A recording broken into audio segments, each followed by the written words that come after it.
La déclaration d'impôt, t'as jusqu'au 30 mai pour la renvoyer. Hein. Non, prends pas celle avec les vrais chiffres, prends l'autre. Bonjour.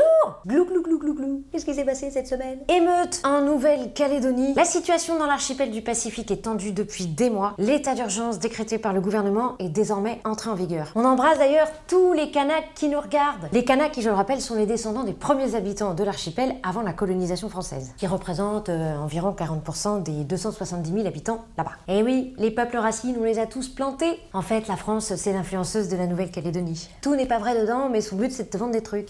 La visite express d'Emmanuel Macron le jeudi 23 mai n'a absolument pas convaincu les militants indépendantistes. Et oui, il est parti là-bas reconquérir la Nouvelle-Calédonie. Le gars s'est pris pour Christophe Colomb. Sauf que 5 ans après, il n'y a plus de Christophe, il reste que le colon. Oh, tout de suite des insinuations. Quoi d'autre, quoi d'autre, quoi d'autre? Et si les robes de gala étaient les vraies vedettes du Festival de Cannes? Cette année encore, le célèbre tapis rouge a vu défiler un parterre de stars avec des robes toutes plus incroyables les unes que les autres. Est-ce qu'on peut, s'il vous plaît, s'arrêter 2 petites secondes sur la tenue de Bilal Hassani? Un ensemble en jean du créateur britannique Eden Tan, dont la longue traîne découlée d'un immense rouleau de tissu. Et pourquoi pas? Tu sais pas s'il était là pour monter les marches ou poser la moquette. C'est vrai que tu sais jamais comment t'habiller à Cannes. Bah oui, parfois t'arrives, ils ont pas fini de tailler le costume, quoi.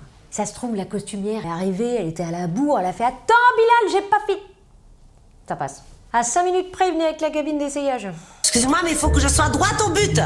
Quoi d'autre? La date est fixée. Le 23 juin prochain, Anne Hidalgo devrait se baigner dans la Seine. C'est pas moi qui le dis, c'est le Parisien. Alors des tests ont été réalisés récemment, mais comme l'éprouvette a fondu, on sait toujours pas si la Seine est baignable ou pas. La maire de Paris avait en effet indiqué en janvier 2024 qu'elle souhaitait plonger dans la Seine pour prouver que le fleuve était tout à fait sain. Voilà, donc les athlètes qui vont plonger dans la Seine seront automatiquement qualifiés pour les Paralympiques. Et ben moi je dis, c'est pas impossible de se baigner dans la Seine.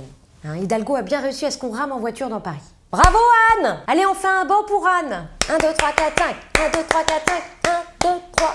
C'est Jacques Chirac, en 88 d'ailleurs, qui avait promis de rendre le fleuve propre à la baignade et de le prouver en nageant dans la Seine. Une promesse non tenue. Et force Jaco. Vous vous rendez compte? Il a réussi à être mouillé jusqu'au cou sans mettre un pied dans la Seine. Un banc pour Jaco! À votre service. Des nouvelles internationales. En Iran, la jante féminine est en deuil après la mort de leur président. Le président Ebrahim Raisi est mort après un accident d'hélicoptère survenu le 19 mai. L'accident d'hélicoptère serait dû à des conditions météo. C'est le destin. Tu te plantes parce que t'as pas le bon pilote. Être contre la caricature et avoir le même destin qu'une carte graphique, quand même ballot. L'intérim sera assuré par le premier vice-président du pays en attendant une rapide élection présidentielle. Non mais là-bas, la situation des femmes est tellement catastrophique. Même une fémène qui ferait du 95D, elle aurait pas assez de place pour écrire toutes les revendications. Alors, est-ce que le président iranien était aimé dans son pays? Enfin, quand tu surnommes un homme le boucher, je pense pas que ce soit parce qu'il a un stand de découpe au marché de Téhéran.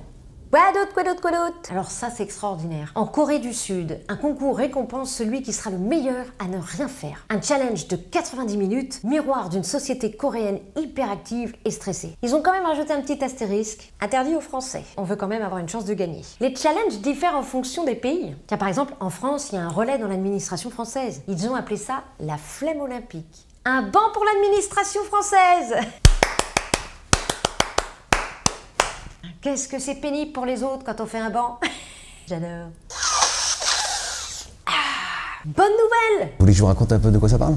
Je peux. Une poudre énergisante vendue chez les buralistes. Exceptionnel. Je l'ai essayé, très bien. C'est très pratique, ça signale de la même manière que la ça s'appelle le Stiffy. Face au succès du produit, interdit aux mineurs, qui pourront évidemment demander à quelqu'un de plus âgé d'aller en acheter pour eux. Voilà. T'imagines dans les bureaux de tabac la promo. 10 tubes de Sniffy achetés, une tenue présidentielle offerte. Mais ils vont pas s'arrêter là. Qui aurait pensé qu'un jour dans Pif Gadget, le cadeau ce serait une seringue? T'imagines? Pour habituer les enfants à prendre de la drogue, on leur fait sniffer des produits énergisants par la paille. Mais du coup, qu'est-ce qu'on va faire pour habituer les petits à la pédocriminalité? Est-ce qu'on va pas devoir revoir le design des tototes? Oui, c'est légitime et le législateur ne s'opposera pas à ça. Merci du fond du cœur pour tous vos commentaires. N'hésitez pas à laisser un tout petit commentaire. Rapide le commentaire. La Bajon est belle. La Bajon est drôle. La Bajon est formidable. La Bajon est la plus grande humoriste. La Bajon est la plus forte. Vous voyez, rapide. N'hésitez pas aussi à vous abonner. Activez la petite cloche. Je vais aussi vous dire que je vous aime. Tous, sans exception. Je vous embrasse très très fort. Au revoir.